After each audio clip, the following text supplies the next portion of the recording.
We don't want that situation. Dr. Rashid Tanko, thank you for your time this evening. Deputy Director of Elections of the opposition NDC. Now let's engage with National Coordinator at the Coalition of Domestic Election Observers and CDD. That's Albert Kofi Ahin, who's joined us for more on this. Good evening to you, sir. Thank you for joining us here on News Tonight. I believe you just heard my conversation. How do you feel about some of these concerns that are being raised by the opposition NDC?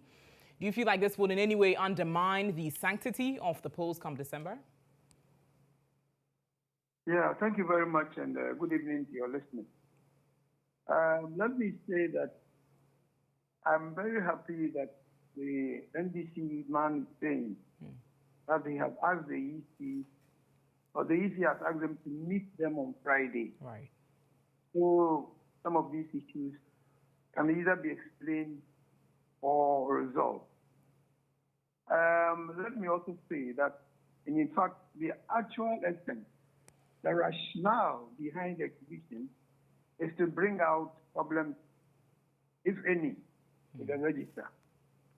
So it's okay that they have come up with these problems so that if it is substantiated, if these allegations are substantiated, they will be resolved so that we can have a good register for the election. Because honestly, if the register you're going to use for an election is having a lot of problems, then you are not going to have a good election.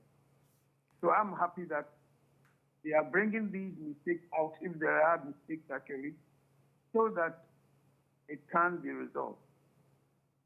Right, so if I'm getting you clearly, you're saying that this move by the NDC, if not for anything, rather strengthens this democratic process come ahead of the elections in December. Now, these issues, these 5 key points that have been raised by the NDC, will you say that they are justifiable, though? You see, until these things are investigated, you cannot lay your hands on, or maybe go to say that these allegations are true or not. Right. For example, Kodio went for the exhibition, but in fact, I was telling another patient this afternoon that we cannot speak to this because we had a small number of observers who went for this exhibition. We never had any report of this magnitude. But of course, there are about 30,000 police stations. So if you visited only a few of them, you cannot lay claim to the fact that you saw this, you saw that, and an anomaly, and it's so huge. But if the NDC has come across some of these problems, it is good that they have informed the Electoral Commission way ahead of time, right, so that this can be resolved before the main election. I'm happy that they have discovered their discrepancies so that the EC can have a look at it and investigate these allegations and then have them resolved.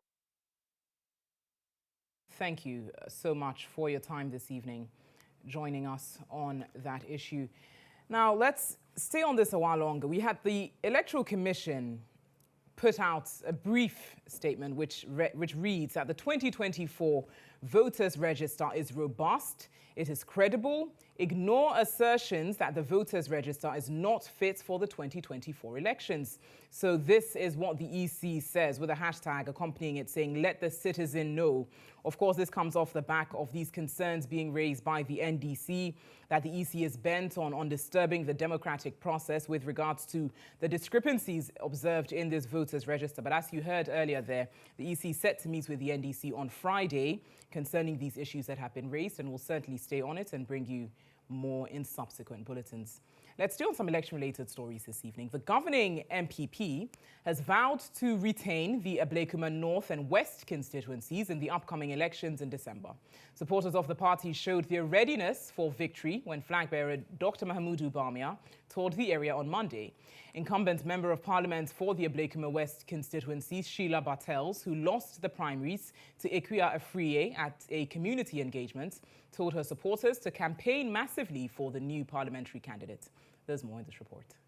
Well, the flag bearers campaign in the Ablekuma North and Ablekuma West constituency started at the Odoko lorry station, where he had some meet and greet sessions with the traders and then the drivers at the lorry station. Right from the Odoko lorry station, he went to the Malam market, which is also still in the Ablekuma West constituency, where he again had a meet and greet session with the market women there. Right from the Malam market, he went straight to the Kokompe spare parts shops, where he also engaged with the spare part dealers. And then from there, he went to the Christ Apostolic Church, which is also located at the Dakuman. At the Christ Apostolic Church, he engaged with traditional rulers and then the members of the clergy, where he rehashed some of his promises. There, he affirmed his decision to introduce a fund to support female or women traders across the country, and also a bank to support small and medium-scale, medium-sized enterprises across the country.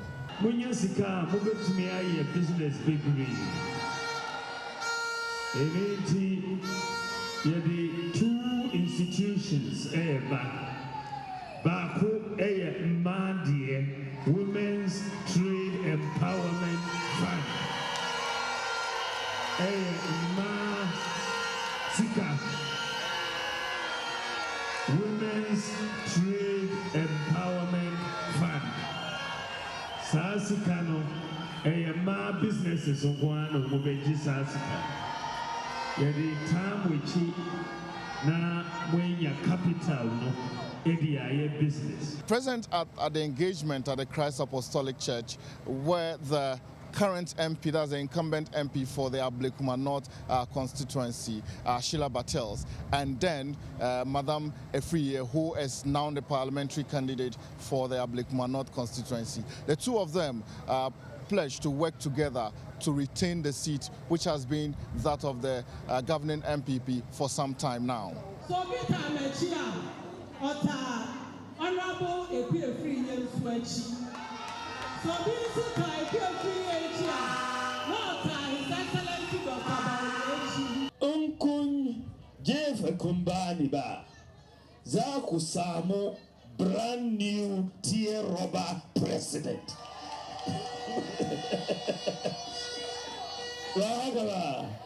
Kun Samo, brand new tier robber president.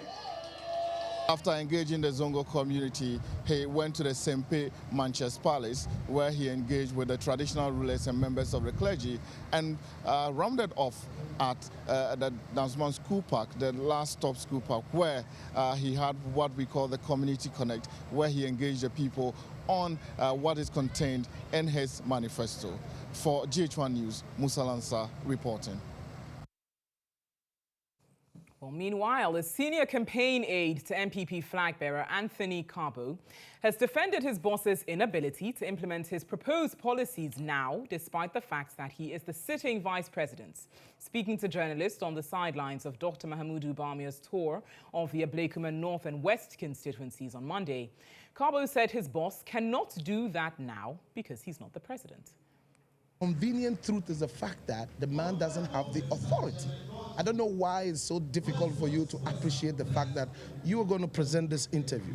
It goes straight to your news editor. He has a final say. Do you have a say? You're also supposed to present your work. It's up to your news editor to determine what is newsworthy and which will go on air. President Mahama, before 2016 election, promised the people of the North that he indeed was going to create a savannah region. He did that. He came into office and was vice president. Throughout his 8 years, he could never lift a finger on that idea which he had sold to the people of the North, that indeed if he was a vice president, he was going to champion the creation of the savannah region. That didn't happen. Could it have been convenience then? He didn't do it simply because he didn't have the authority. Those of us who knew and understood the governance system knows that a vice president doesn't have the authority to proceed. The things that Bawumia has, the okay and support of his president, he's told you well over 30 policies. Why is that not an issue for you?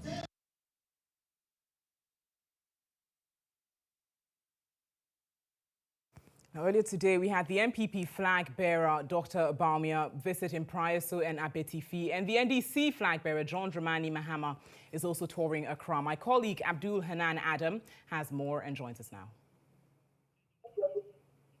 Hanan, you've been following the tour. How can you run us through what has been taking place so far? Honestly, we are currently in the Anita-Tuntun constituency of the Greater Accra region, where the seat is currently held by the WU party.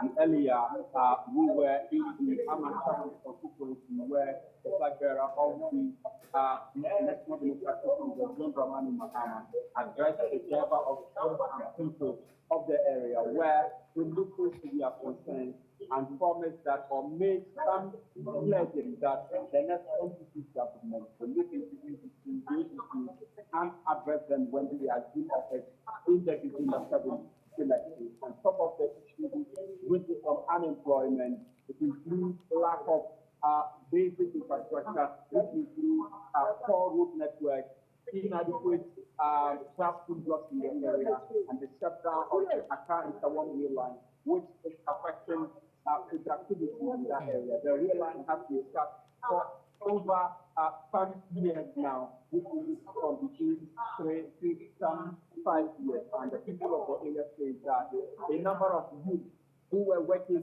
at the rail station have lost jobs. And this is a major concern for them. And they want the National Democratic flag bearer to address more issues.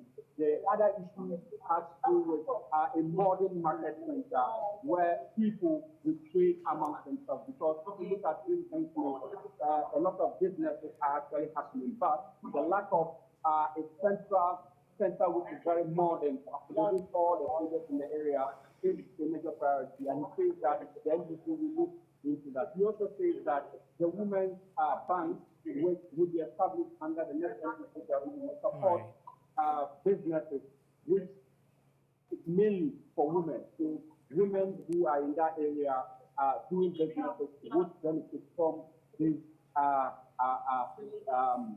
policy that the NDC intends to bring to the fore. And of course, earlier we engaged some of the political parties who were raising concerns about the data for the 2024 general election. Of course, we spoke about it and urged the EC to speak up and ensure that that particular, those infractions that were found or allegedly found is addressed to ensure that the election of 2024 is one that of integrity, and all parties would accept the result if it is.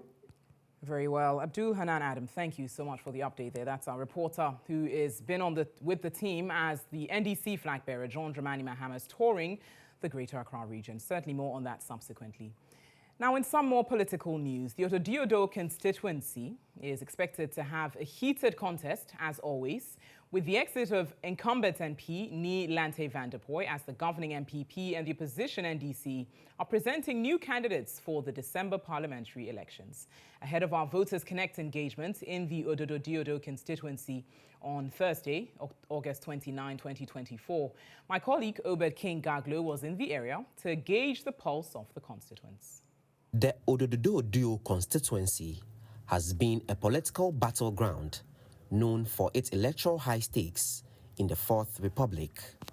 The area, which encompasses historic neighborhoods such as Jamestown, Bukum, and parts of the central business districts such as Makola, Kantamanto, and Agbogloshi, has long been a stronghold of the National Democratic Congress, reflecting the political leanings of its predominantly Ga-Ndangbe population, who are known for fishing and trading. Some of the notable figures in the constituency's political history is Nii Okainja Damafiu, a former NDC stalwart who served as Member of Parliament and later held various ministerial positions in the 1990s.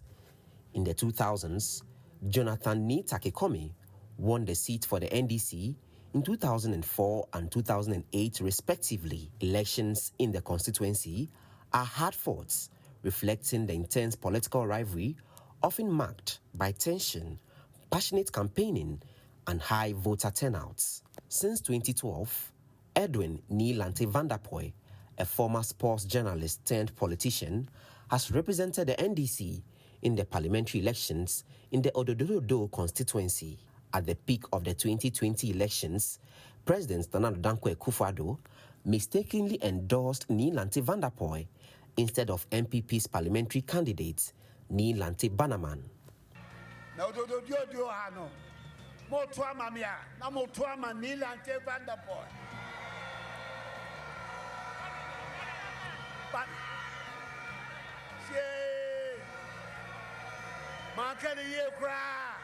Although the 2020 elections were fiercely contested with pockets of violence, Nilante Vanderpoy maintained the parliamentary seat for the NDC with over 6,000 votes difference. But the parliamentary candidacy of both the NDC and the MPP for the 2024 elections has changed. The MPP will be represented by businessman Abdul Manaf Ni Ajaisowa, who beat Nilante Bannerman, the 2020 parliamentary candidate of the MPP in the primaries. According to Manaf, who is optimistic of breaking the jinx of the NDC in the constituency, successive NDC MPs have failed to represent the people of the constituency. We want development in the constituency. The NDC has not done anything for the constituency over the years. So if I want peace and I want development and I want unity, then at the end of the day, 7th December 2024, we are going to cast, or we are going to go to the various centers and cast our ballot without any confusion, without any intimidation, and at the end of the day, inshallah, we are going to win the seat. But NDC's Alfred Niko Teashi, who is replacing the incumbent MP, Nilante Vanderpoy, for the 2024 parliamentary contest, says the NDC will do everything legally possible to keep the seats. I know that the people of Odododio need jobs, and I have told them that those of them who don't have it will help them. My people believe in me. I have assured them that I will support them through education. The painful part, Salaga Market, which was the center of economic activities in Odododio, in fact, in the whole of Accra, have been left to rot. The old building was a death trap. We demolished it, started the new one. We went out of power. MPP came to power. Till date, the Salaga Market is still lying there. But what are constituents saying about these individuals ahead of the December 7 polls? For Oshiki, ma NDC parliamentary candidate.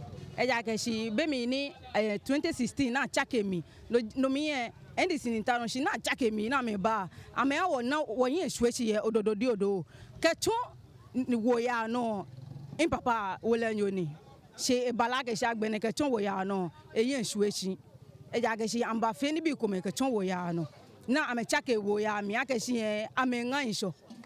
In my lifetime in Dako, I'm 31 years in Nanko akeshi achake insho mi na nga insho down. If you look at Odododio now, everywhere you pass, the man's name is in anybody's lips. Abdul Manaf Ni Ajaisowa. He is winning this seat. The constituency is, however, faced with a number of challenges, including youth unemployment, teenage pregnancy, and poor sanitation. As one of the fiercely contested parliamentary seats in the political landscape of the country, can the New Patriotic Party overturn the over 6,000 vote difference in the parliamentary elections in 2020 and win the Odododo constituency? Well, only time will tell. Reporting for GHOne News, Obed Kingaglo, Odododo, Accra. So remember that we'll be bringing you Voters Connect on GH Today tomorrow and on Morning Star on Star FM. So be sure to tune in. We've got some more election-related stories in the days ahead here on your Election Hub. Stay with us.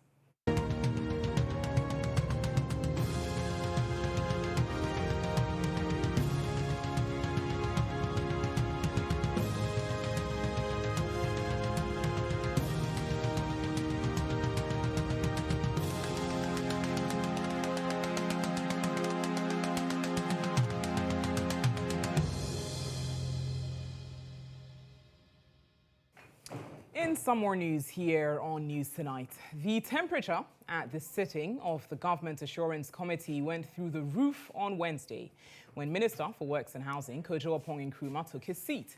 The minister appeared before the committee to speak to the resettlement plan of the victims of the Akosombo and Pong Dam spillage disaster, some of whom have been sleeping in tents for almost a year. The description of some answers of the minister as insincere by the committee chair drew a sharp accusation of bullying from the Ofuase Eyiribi MP. Samuel Okujeto Ablekuma, however, took a strong exception to the comments of the minister, demanding a retraction and an apology. The developments generated heated exchanges between the duo. Here are the excerpts. Honorable Minister, you will be well advised to watch your diction. You will be well advised. You will be well advised. I will not take that. To suggest that I am using this position as a bully pulpit, you have to retract that, because that is not what I'm doing here.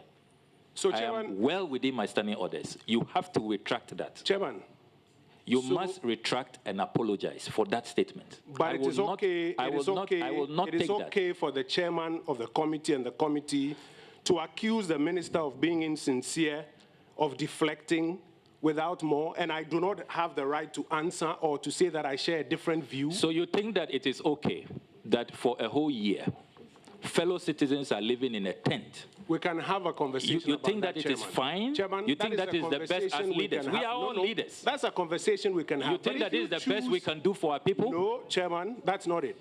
That's a conversation we can have, and I think we've legitimately gone through that.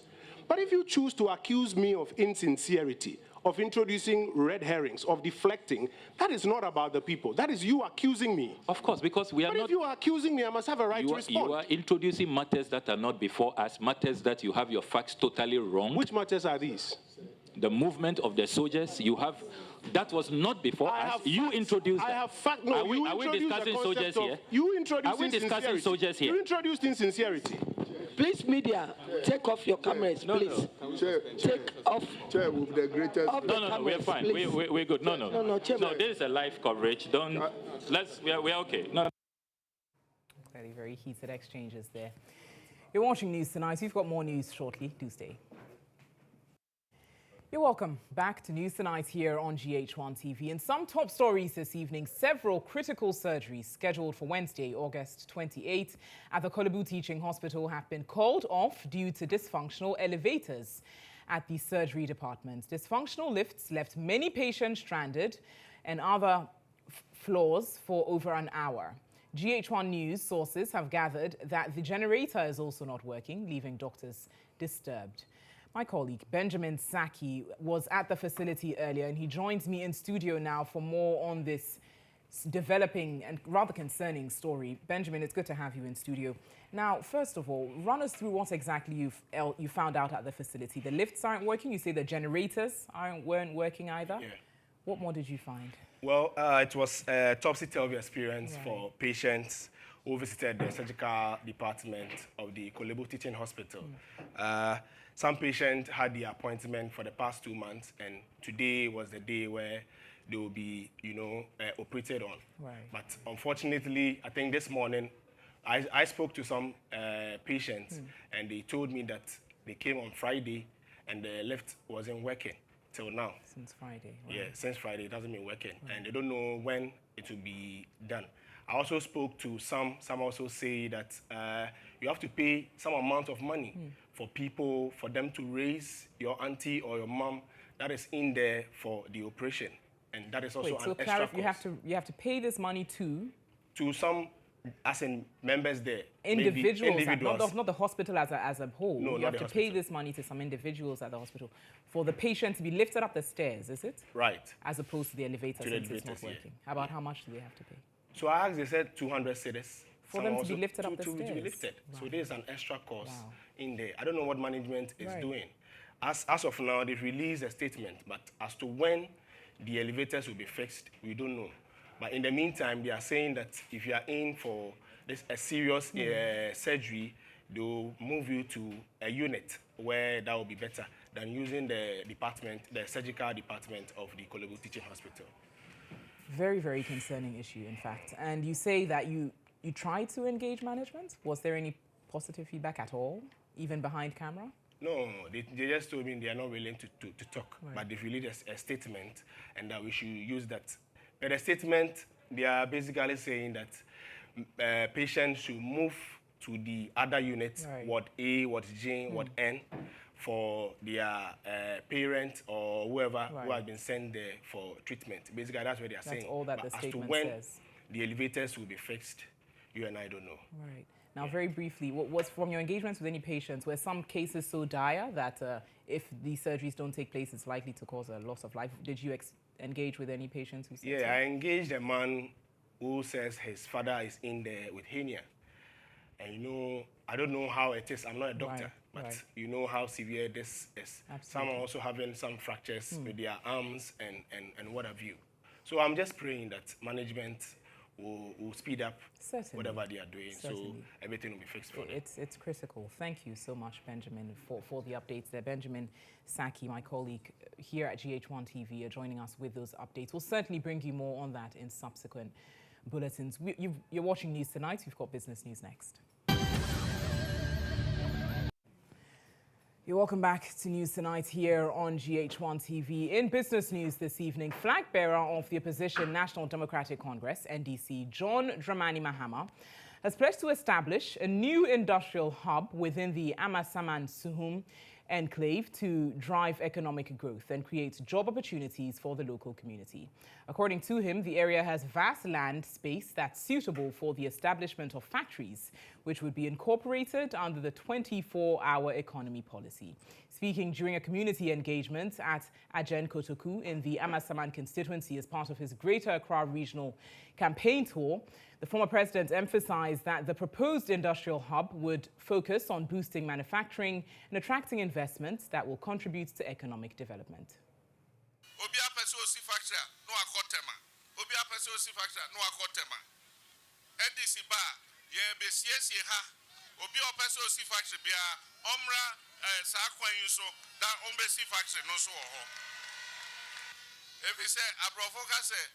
One for question in and fan to Kente Bakum. I was say Bikoha, nay Bikoha. Send a ya BBC Waha, Stella, you were in Juma Kosoha.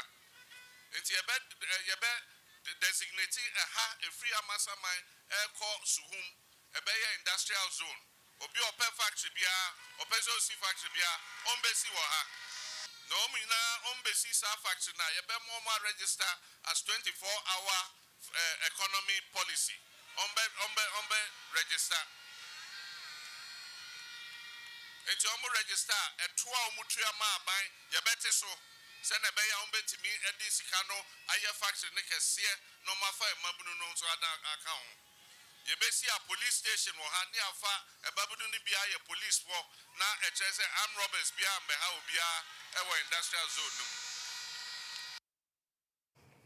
In other business news, 3 teacher unions comprising the Ghana National Association of Teachers, NAT, the National Association of Graduate Teachers, NAGRAT, and the Coalition of Concerned Teachers, CCT, have expressed deep concern over the government's failure to address their long-standing grievances.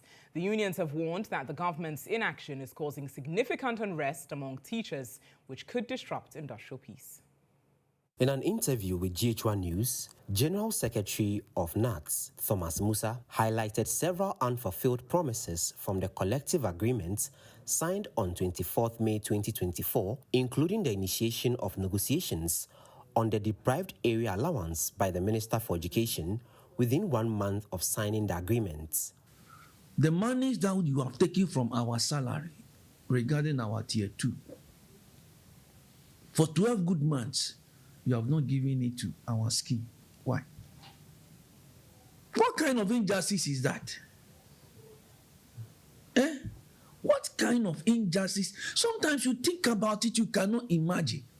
We are saying enough is enough. From 16th of September, whatever happens, the duty bearer should be blamed. But in response to the teacher unions, the Minister for Employment, Labour Relations and Pensions, Ignatius Bafuewa, says the ministry is working with the appropriate stakeholders to address the concerns of the aggrieved teacher unions. We are aware of the issues of threats of strike by university administrators, and then we are also aware of that which was contained in the press conference issued by the 3 teacher unions. I want to assure you that we will engage with them, especially with that of the 3 teacher unions on the issue of arrears of payment of Tier 2 contributions. We have had some kind of agreement with them on a roadmap to the settlement of these arrears. If for any reason any of the parties to the agreement is not living to their obligations, I will make sure that we work hard to get them to do the needful to avoid any possible strike. Meanwhile, the minister says the government has since 2017 created about 2.3 million jobs. Well, that's all the business news you've got for you this evening. Sports news comes up shortly. Do stay. On GHOne tonight, award-winning musician and rapper Flo Kingston has commented on the recent trend of Ghanaian artists exploring commercial genres like Amapiano, Afrobeats and Afropop. He noted that these genres are more lucrative due to their flexible nature in contrast to rap. Flo Kingston shared these insights during an appearance on Rhythms Live with Blessing Bliss Frimpong. Rap, the lovers of rap music, well, first of all, Ghanaians love rap. That's the reason why hip life was able to thrive. Yeah. That's the reason why there are rappers like myself, like Sarkodie, like all those rappers up top. Yeah. But in Nigeria, you barely have rappers that, okay. True. So, but mostly the rap audience is the senior high school. The senior high school to the junior high school. Right. They like to debate. True. Oh, Stone is better than this. Way is better than this. That debate, they love it. It's like they're debating between Messi and C. Ronaldo. Yeah. So that culture is there. It's in the senior high schools, it's in the young ones. One day, the more you grow into wanting to listen to calmer songs, more melodic songs. So you'd realize that you start with rapper, then when you grow up and become like 50, 55, then now you say you want to listen to jazz. Yeah. Then it will get to a time you don't even, like jazz, you don't even want to listen to lyrics, you want to listen to just melodies. Right. That's what happens. Right. So that rap culture stays within that bracket. But the commercial side is for all. Abrewape, Akwaketwape, especially the ladies. And the ladies are the ones who carry the music. The ladies love the melodies. So it's better, or if you want to blow commercially large, it's better you go with the melodies. Well, on that note, that's how we wrap up with news tonight this evening. Thank you so much for making the time. As always, do visit our website, starfm.com.gh, for lots more news. It was produced by Musa Lanza. I'm Natalie Fort. Have a restful evening.